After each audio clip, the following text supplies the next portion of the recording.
Hey, what's up you guys, and welcome back to MVR. Today we're gonna have a look at Operation Serpens, a new quest title just released on SideQuest. Let me know in the comments down below how you feel about this style of reviewing, and don't forget to smash the like button if you find this helpful. Now let's jump in.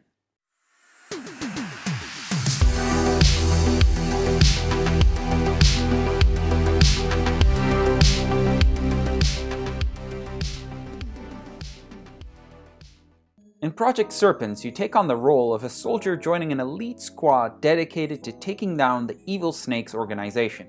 Spread over 7 missions, it is your job to either capture or eliminate key members of the terrorist group. In each mission, you are briefed by your commander about the general mission before starting, and on some occasions you are also accompanied by fellow unnamed squad members. The game starts you off at a boot camp, which will serve as the tutorial for the game, where you learn the basics on how to use your weapons, reload, climb ladders, and use grenades. Upon completion, you're dropped off at the team's HQ, which serves as the main menu for the game. Here you can practice using weapons and items, select missions, or give the infinite zombie mode a go.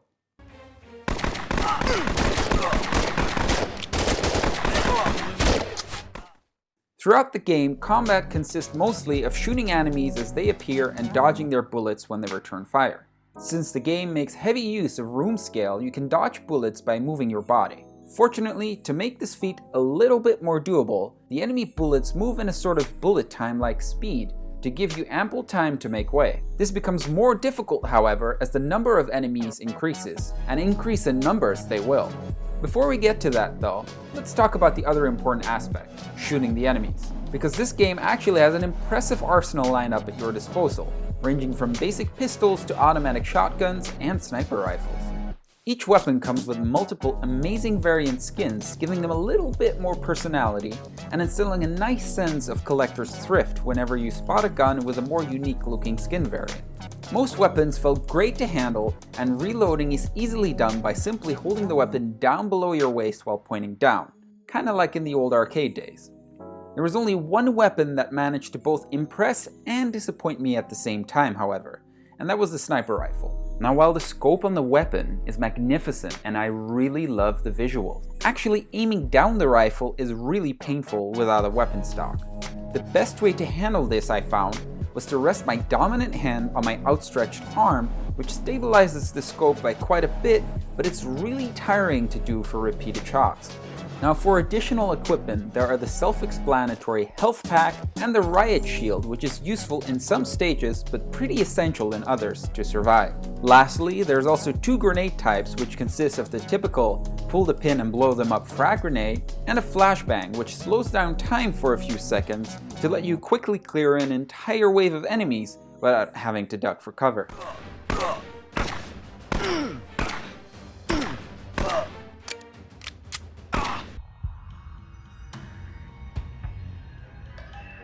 Now, one of the big upsides of this game is its diversity in gameplay. While the core loop of the game remains much the same, each mission you go on will feature different additional challenges to mix things up. In the first mission, you start out in a straightforward stakeout apartment, where your goal is to mow down waves of enemy soldiers across the street to lure your target out of hiding before arresting them. Subsequent missions introduce VIPs, which you are tasked with either protecting or taking in, and upon taking them down will cause you to lose the mission immediately. Additional challenges are booby-trapped buildings, enemies coming through trapdoors, and getaway chases where you can shoot down enemy drivers and helicopters in crazy action sequences.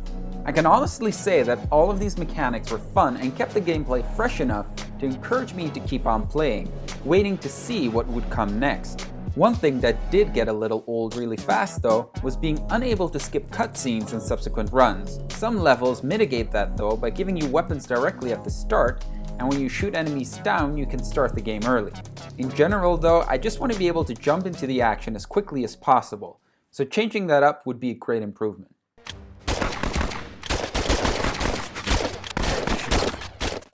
So let's talk about the art style. I know I already mentioned it, but did you know that some of these weapon skins are really sexy? No, seriously, they look really good. The overall art style is a low poly, cartoony style with a slightly more gritty texture applied to it. which I get as a compensation for the limited processing capacity of the Quest, but actually works pretty well overall and wasn't really what I was paying attention to. I mean, have you seen these weapon skins? They look really good. The voice acting, though, is kind of all over the place and varies from Microsoft Sam robot levels of quality. Welcome, rookie. I'm your assistant. To poor but adequate levels. Hello, I'm Captain Joe. Which I kind of understand for an independent developer, but still leaves a lot of room for improvement. In all seriousness though, the weapons provided throughout the games are a real treat, and I really enjoy shooting down waves of enemies with my dual pistols. The feedback on the guns and the sound effect are just spot on, and I know I might have mentioned this somewhere earlier already, but they look really sexy.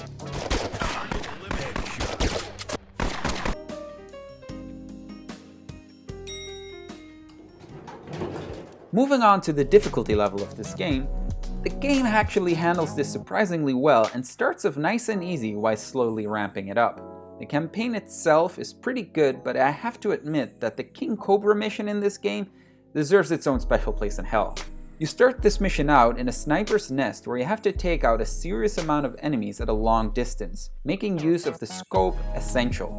Remember how I mentioned earlier that keeping the scope steady is really straining on your arms? Yeah, have fun repeating this section over and over each time when you fail later on in the mission. Let me explain why the rest of the mission is even more frustrating. After you finish sniping down the enemies, you're tasked with following your squad mate through the desert to storm the enemy position. Since there are no movement mechanics in this game other than room scale, you move by looking directly at your teammate while you make your trek across. Now the two items which are pretty essential to your survival, the shield and the pistol, are strapped to his back, and unless you have a pretty big room scale space set up, these items are going to be just out of reach most of the time. Did I mention that while he does have a gun, he doesn't actually shoot at the enemies? Keep that in mind as he basically drags you through an open wasteland without cover where enemies spawn all around you, and the only way to move forward is by turning your back to get it pumped full of lead. Now if you do somehow manage to use your Rambo skills to dodge all enemy fire and make it across, you need to be careful to not shoot any of the other equally non-cooperative teammates as they randomly pop out of buildings and windows, since a single shot fired at them means back to the start. I guess you can see how this section can get pretty frustrating. That being said though, I do think it's pretty fixable by either using checkpoints, playing around with enemy spawn locations and timers, or simply adding some more cover here and there to give the player a bit of a break.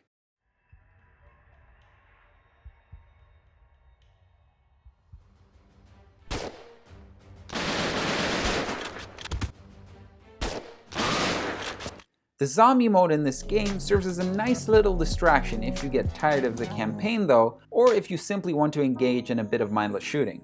You start out inside of a rundown school bus, which you can use to shield yourself from incoming fire as you gun down the enemy zombies coming from all sides. In order to help you out with this task, the bus has been outfitted with a collection of all weapons and equipment available in the game. At the start of each round, you're tasked with selecting 2 weapons to use, but the catch is that your selected weapons will also disappear from your collection at the end of the round. This keeps continuing until you run out of weapons, at which point the collection resets, making all weapons available again. While initially not really relevant, this serves as a nice little way of forcing you to plan out which weapons you pick. While I did not find the mode very challenging at first, I have to admit that the variation in speed between the zombies and the fact that you can get approached from all sides ended up giving me a couple of jump scares here and there, which I really ended up enjoying. The only downside I see here is that at the time of writing, the game mode consists of only a single map, so it might grow a little stale and boring over time.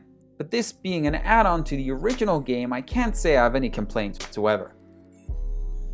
Now to sum all of that up into a singular conclusion is a little hard, to be honest. What you see here is a very honest attempt by an indie developer to put out a complete and quality game, but despite that effort, it's a little rough around the edges. So let's sum up some pros and cons. The game is easy to get into, even for complete VR beginners, since it relies fully on room scale for movement.